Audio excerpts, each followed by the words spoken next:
सत्यनारायण भगवान की व्रत कथा का 5वां अध्याय। सूची बोले, हे ऋषियों, मैं और भी एक कथा सुनाता हूँ, उसे भी ध्यानपूर्वक सुनो। प्रजापालन में लीन तुंगध्वज नाम का एक राजा था। उसने भी भगवान का प्रसाद त्याग कर बहुत ही दुख सहन किया। एक बार वन में जाकर वन्य पशुओं को मारकर वह बड़ के पेड़ के नीचे आया। वहां उसने ग्वालों को भक्ति भाव से अपने बंधुओं सहित सत्यनारायण भगवान का पूजन करते देखा। अभिमानवश राजा ने उन्हें देखकर भी पूजा स्थान में नहीं गया और न ही उसने भगवान को नमस्कार किया। ग्वालों ने राजा को प्रसाद दिया, लेकिन उसने वह प्रसाद नहीं खाया और प्रसाद को वहीं छोड़ वह अपने नगर को चला गया। जब वह नगर में पहुंचा तो वहां सब कुछ तहस नहस हुआ पाया, तो वह शीघ्र ही समझ गया कि यह सब भगवान ने ही किया है।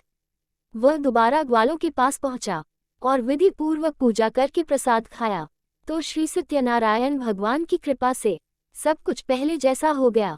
दीर्घकाल तक सुख भोगने के बाद मरणोपरांत उसे स्वर्गलोक की प्राप्ति हुई।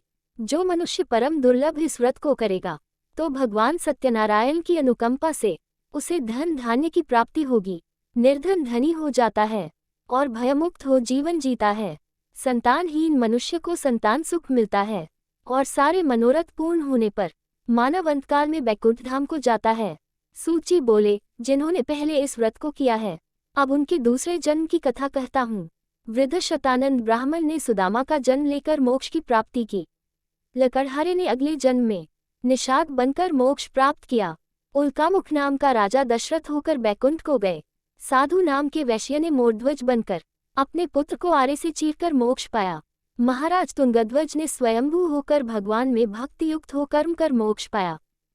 श्री सत्यनारायण व्रत कथा का 5वां अध्याय संपूर्ण। बोलिए श्री सत्यनारायण भगवान की जय। अगर आपको हमारा वीडियो पसंद आए तो कृपया लाइक करें, सब्सक्राइब करें और बेल आइकन दबाएं।